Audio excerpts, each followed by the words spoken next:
Hello lovelies, and welcome back to my channel, Sunflowers and Moonbeams. It's Brandy, and today I am doing a really fun hashtag created by Amidst the Gray called hashtag Coffee House Decks. And as much as I love coffee and lattes and all things of that nature, I saw this and had to jump in on it because it's just super fun. And I'm going to link her original video down below for you in the description box if you haven't checked that out.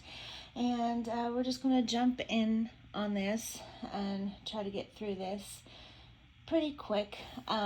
The first prompt is the espresso shot. So all of these prompts are based off of if your decks were coffee drinks or coffee related drinks in a like a coffee house or a cafe or whatever.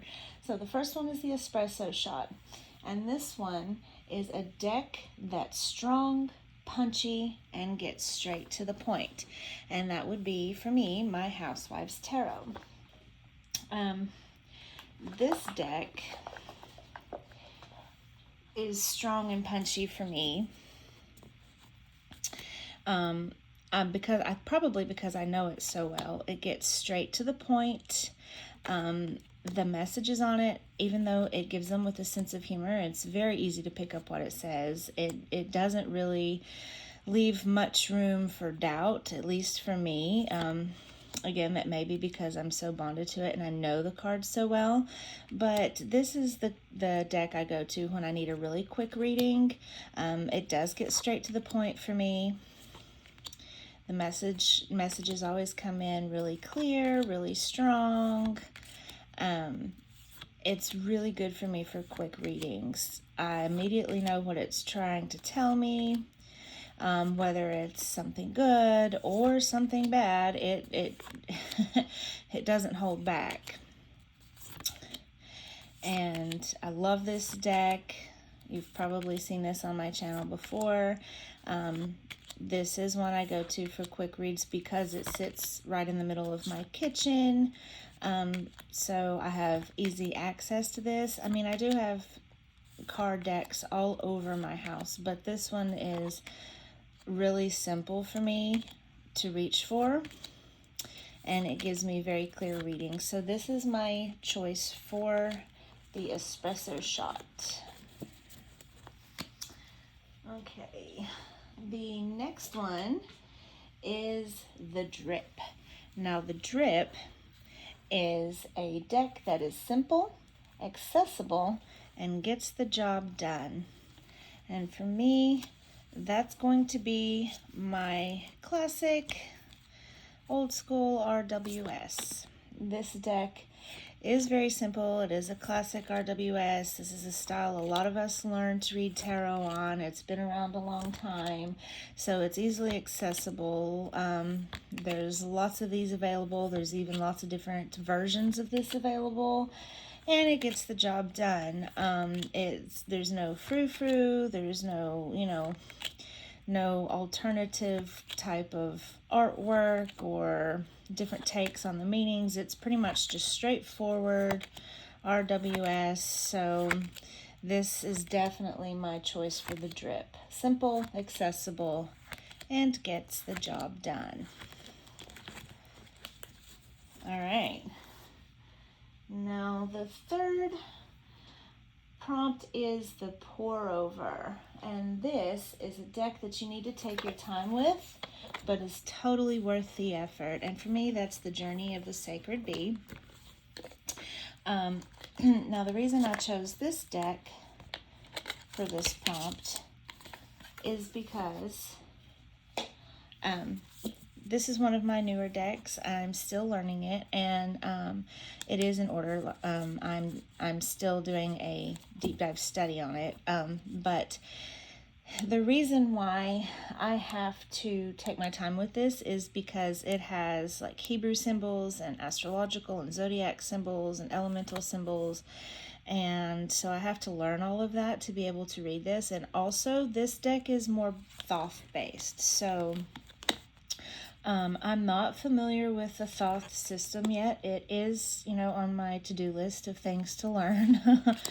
But the artwork in this immediately drew me in. I absolutely love the digital mixed media art style in this. I love all the bright, vibrant colors. I love all the bees. I have an affinity for bees. Love, love, love them. I love anything that is bright and attention grabbing, and this is definitely bright and attention grabbing. With this, because it is Thoth based and because the art style falls away from the RWS system that I know, I do have to work harder to understand what the cards are trying to tell me, especially with all like the different elemental and Hebrew meanings in it. And even on the minor arcana, it has the symbols down here also. It also has keywords on it for the minors. Some of them I resonate with, some of them I don't, but that's okay because it's just adding something else to my reading that maybe I haven't thought about considering before. So it is very much a study deck for me, at least for the time being. And I'm enjoying it, to be perfectly honest. I'm enjoying learning about this. But once I get into a card and I sit with it and I try to tap into my intuition and then I study it, like the symbols and what the guidebook says, and really try to tap into what the creator was trying to get across with this deck, I really like the readings I get with it. It is very good. And this, oh gosh, I love this. Like, this makes me want to buy like an original Thoth deck and learn right now, but I've got too much on my plate for that at the moment, so I'm just going to stick with this one because, like I said, I was drawn to this one first. So this would be my choice for the pour over. A deck you need to take your time with, but it's totally worth the effort. And I'm going to have a sip of my coffee. Can't really film a coffee house deck video without coffee, am I right? All right, so the next one is the Cafe Latte, and this is a deck that's well received and highly palatable. And for me, that's the Light Seers Tarot. And if you know, you know. This is one of my favorite decks of all time. The Light Seers Tarot is, very highly received from what I've seen. Most people enjoy it. It was very, very popular for a long time. And, it's very palatable. It's beautiful. The artwork is stunning. It gives me, bohemian vibes. I love it. I love the clothes and their facial expressions, and I can feel what they're feeling in it. I think a lot of that is to do with how well it was drawn, because the facial expressions for me, that's how you see emotion, right? You can look at someone and kind of see how they're feeling, and you can look at their faces in this and see how they're feeling. And I just love it. It's, like I said, it's very popular, gives good reads, one of my favorite decks of all time. If I had to pick one deck, this would be it, to be my soul deck, the one I could never do without. And that is my choice for the Cafe Latte, a deck that's well received and highly palatable. All right, and next on the list, we have the Cappuccino, and this is a deck that's classic, sophisticated, and maybe a bit fussy. And for me, that's the Tarot Grand Lux by Ciro Marchetti. And this deck, for me anyways, gives off very classic, sophisticated type vibes. It's the borders around it, very sophisticated. The artwork is very, I don't know, it just feels classic to me. It takes you back to a different time period or era, and I love it. Like, look how they're dressed. I mean, can you get much more classic and sophisticated than that? I love that star card. Anyways, this deck, the Tarot Grand Lux, can be a little bit fussy, because sometimes I don't, let's see, I'm trying to put this into words. Sometimes it doesn't read for me as well as my other decks, which is probably why I don't pull it out as much. I don't know if that's the artwork or if maybe I've just not bonded to it or spent enough time with it. Possibly both. I love that strength card too, though. And this one is also gorgeous. This is a gorgeous deck. I'm just going to go say it. It's gorgeous. Beautiful. But it can be a little bit fussy for me because sometimes I do struggle with reading with this. And like I said, it's probably not the deck's fault. It's probably either I'm not connecting to the artwork right, or I haven't bonded with the deck right yet or something. But so this is, oh, I love that one too. Oh my gosh. Okay, so this one is the one that I would pick for the cappuccino because it is classic, sophisticated, and sometimes it's a little fussy for me to read with. That is the Tarot Grand Luxe. All right, the next one is a deck that's rich, indulgent, and a bit extra, and that would be the Mocha. Mochas are definitely rich, indulgent, and a bit extra. If you're a coffee lover, you will know what I am talking about. So my choice for the Mocha is the Victorian Romantic Tarot. This, I have mentioned this before, feels like a rich deck to me. It feels indulgent. It feels decadent. It feels, I mean, I don't know if it's the cold foil stamping or just the art. Oh, I love it. I just love everything about it. The Victorian art style is just, it's everything. But this, it does. I read with this and it just feels like a rich, decadent, indulgent type of deck to me. And I couldn't think of any other deck in my collection that would beat out this for that spot. I don't think it's picking up the flash good. This is one of those decks that you have to see in person to truly appreciate the flash on it. It's not working on my lights. But anyways, this is my pick for the Mocha. All right, now the next prompt is the Cortado. And the Cortado is a deck that's balanced and objective. And for me, that would be my Gaia Oracle. All right, and the reason that I picked this to be the Cortado in this hashtag is because the Gaia Oracle, it is very balanced, at least in my opinion. It tells you good things. It tells you when you need to work on bad things. So it's not all happy. It's not all sad. It's not all doom and gloom. It's not all love and light. The colors are great. The art, I just love the art style. It's soft to me. Kind of ethereal, but at the same time, there are a lot of pictures that make you feel grounded. So it's a little bit of both for me. So that is where I get the balance to come in, because it does feel a little dreamy, a little grounding. It gives happy messages. It tells you, it doesn't hold back when it's needing to tell you of hard things or hard truths you need to face. And it is objective. Like, it looks at the situation from an objective point of view, because when you're trying to work out your own things, you're more subjective, so you're letting your own feelings and things get in the way and opinions.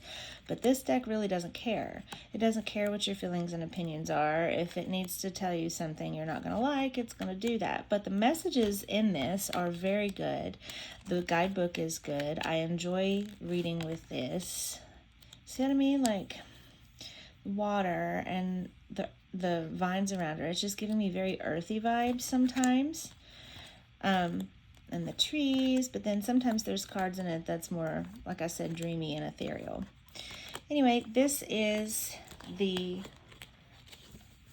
Gaia Oracle, and that is my choice for the Cortado. The next one is the Con Panna, I believe is how you say that. I don't think I've ever had one of those, but it sounds interesting. But the Con Panna is a deck that puts you in your place, but with a hint of sweetness. And for this would be my Chai Tarot. Now, hear me out, okay? Because, coffee break, because a lot of people don't think of this deck as sweet. A lot of people think of this deck as kind of difficult because it makes some people very uncomfortable. But I find this to be a very healing deck, and the way that that the artwork is depicted to me is very sweet. Not every card in here is sweet. Some cards are a little disturbing and rough to look at, but because of the artwork where all of these characters, I mean, look at that. How sweet is that? It's like she's in Candyland. It's like they're dolls, you know, or children. And it brings that sweetness in. So even if the message is a little rough or blunt or in my face, which oftentimes with this deck that is the case, it's still so sweet. Like right here, look, it looks like she's crying almost, you know, and she looks so sad, but it's just such a sweet picture. So this deck definitely fills the space for me for the Con Panna, where it does put me in my place. You know, it makes me look at things in a way that I may not look at things with another deck because of the artwork. It puts me in that childlike mindset, in that headspace. I do a lot of my inner child healing work with this deck. I use my Little Wizard's Tarot for a lot of my inner child work, but that's more of like when I want to draw out my playful inner child, the inner child that wants to pretend and play and, you know, that part. But this part is the one, this deck is the one I go to for the healing, the childhood traumas part, really. So, and because they all look so sweet and so innocent and oftentimes so sad, it does have a hint of sweetness to it for me. And this is the Chai Tarot. All right, the next prompt is the Chai Latte, which is one of my all-time favorite drinks, by the way. My daughter and my son also love chai lattes. Dunkin' is one of our favorite stops. But for me, the Chai Latte, which is a deck that's warm, cozy, and nurturing, is the Believe in Your Own Magic Oracle. And I'll show the box there. I don't have the boxes for all of these out right now because I don't keep all of them in their boxes, but this is the Believe in Your Own Magic Oracle, the Chai Latte, a deck that's warm, cozy, and nurturing, and I love this. Sometimes, I know it's not like really like completely meant to be like a self-care deck, but for me, that's how I reach for it. I mean, the artwork on it's cozy. Like how cozy does that look? You and your girlfriends just sitting, hanging out, chilling, eating popcorn, cat taking a nap.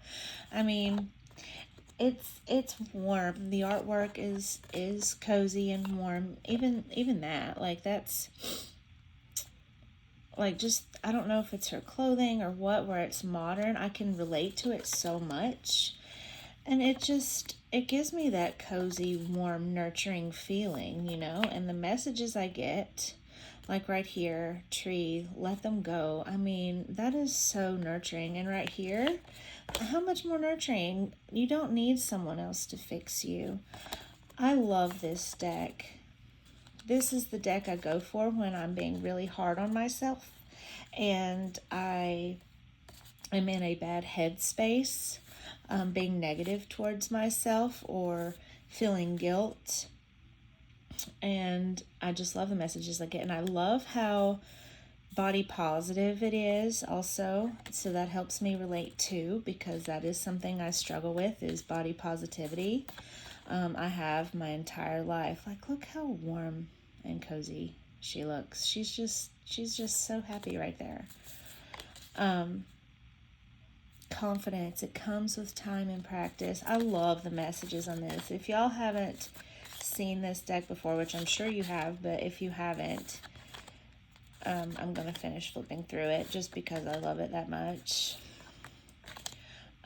But yes, this is my Chai Latte. This is my nurturing, warm, cozy, comforting deck that I use when I need a little bit of self-love, you know, when I'm too hard on myself, because I know that happens to everybody. We have those moments where we just get down on ourselves, because I have a feeling that everyone, at least most people, are their own worst critics. At least I am.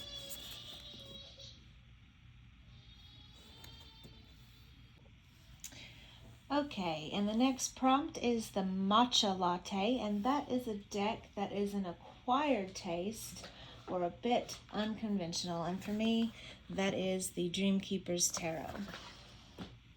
Now, this deck, when I first got it, was a little out of my, typical art style. It is a little bit more interpretive than the traditional RWS. There's a lot of elements in this that makes you look into the deck and really try to delve into a deeper meaning. Like this, for example, it really makes you put your thinking hat on. And because the art style is a little so far out there, and it can be a little bit disturbing to some people, I do consider this to be an acquired taste. I also consider it, look, she doesn't even have a head. I do consider it to be a little bit unconventional. It took me a while to get used to reading this, but once I started reading with it, my intuitive hits really just, it was amazing. Like, my intuition just lit up with this deck. Look, it strays away from the traditional RWS art style. It makes you look deeper into the card and find more meanings. And every time I read with this deck, I look at the cards and I see stuff in them or take things away from them that I didn't see or take away from that message before, It's always different. Just is very unconventional. She's sewing a woman's face. What? So it's definitely strays from the norm. And for that reason, it is an acquired taste. That is my pick for the matcha latte. Now, my next pick for the next prompt is pretty fun. The next prompt is the hot chocolate, and this is a deck that speaks to a younger version of yourself, and that would be the Nightmare Before Christmas Tarot. I have loved the Nightmare Before Christmas since I was a child. Halloween is my all-time favorite holiday. I absolutely love Halloween and everything to do with it. I get excited for Halloween in the summertime. I start counting down days till I can start stocking stores and online websites for Halloween decor and costumes. I dress up every single year. I always have. My kids love it because we're all in costumes. It's fun for everybody. I love taking them trick-or-treating. I love going to scary, activities like haunted houses or haunted forests or what have you. I love watching scary movies, and this one is one of the first Halloween movies I ever remember watching, and it is a true favorite. It does get, pippish, but that's not my favorite, but I don't mind it because the deck itself is so fun, and it really takes me back to that young child me, you know what I mean? That young childlike Brandy, who first discovered her love of Halloween and all things related to it. I watched this movie at Halloween. I also watch it at Christmas because, I mean, come on. Nightmare Before Christmas. So it's a classic in my house. Everyone watches it at least twice a year. It's fun. I got really excited when they came out with the tarot deck of this and had to snatch it up. And I don't use this much, obviously. I use this probably mostly in October, sometimes in September. I have used it in December a couple of times, but usually I have other decks I'm working with when it's Christmas, Yule season, you know. But, so this one doesn't, you know, see a lot of action, but I don't love it any less. When it is that spooky season time of year, this really, I love it. This really gets me in the mood. This really gets me in that spooky season mood, you know. And that is the hot chocolate deck that speaks to a younger version of myself. And the next one is the Italian soda. And this is a deck that's fun, low-key, and not overly serious. And along the same track as the last deck, we have another Halloween-themed deck. This is the Halloween Tarot. And the reason that I chose this for the Italian soda is because it's probably my most fun and low-key and not overly serious deck. I adore the backs. I believe I edged mine in orange. Anyway, they've changed the suits on here. So, Imps is ones, I believe. It's just fun. It's cartoony. It's got like these cute little characters on it. It's got trick-or-treating characters. It's got monsters. I think I had this in order. Almost. Anyways, I use this in Halloween too, mostly. Obviously. It doesn't really call to me when it's not spooky season, but I like how you can tell what the card is by looking at it, even though they have a name, renamed them. So pumpkins are pentacles. I love the scarecrow. But it's just a fun deck. It's whimsical, it's colorful, it gets me into the Halloween mood of, you know, fun, you know, activities like pumpkin patches and trick-or-treating and spooky ghost stories and all the cool things that they do around that time of year. That's just so fun. Ghost tours and this and that and the other. I love it. Ghosts as cups. In this deck. It's fun. It's so fun. It's not at all serious. It does give good messages. It reads just fine. I've never had trouble reading with it. Because like I said, it does follow the RWS kind of system. So if you're familiar with that, you can look at the card and tell, you know, bats are swords, by the way. But it does give good messages, but it does it in the most fun way possible. And so this is my Italian soda. Deck that's fun, low-key, not overly serious. That's a good deck for being lighthearted, you know? Lighthearted deck. Okay, the last prompt is the herbal tea, and this is a deck that takes things down a notch or helps you unwind, and for me, that's my Angels and Ancestors Oracle. And I chose this because this deck does take things down a notch. I like the size of it. It's not very big for an oracle, which I'm cool with because I have tiny little hands. But this really takes things down a notch for me because, and I've said this in other videos too, the artwork is gorgeous and it's relaxing to me. I don't know if that's going to make sense to anyone else, but to me, these cards and this art style, it seems soothing. It's calming. It's like being spoken to by your angels and your ancestors, you know, and your guides. It's like they're present with you, they're giving you guidance, they're giving you support through this, the messages and the artwork in this card. This is what I reach for when I need a little extra support from my guides or my ancestors, and it always, you know, helps me unwind. if I'm stressed. This just does it for me.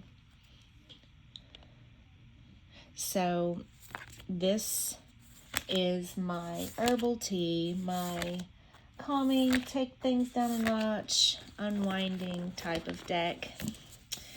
All right, y'all, that pretty much concludes my take on the hashtag Coffee House decks. I hope you enjoyed this video. If you did, please leave a like down below. It really helps out my channel and I really appreciate it.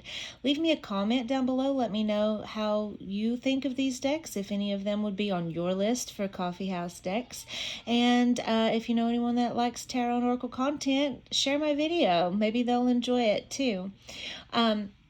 And if you haven't already, please subscribe to my channel and click the notification bell down below so you know when I post new videos. I try to post new content every 3 to 4 days. So if tarot and oracle content is your jam, then please subscribe. And I will see y'all later. As always, it's been fun. And have a great day. Bye.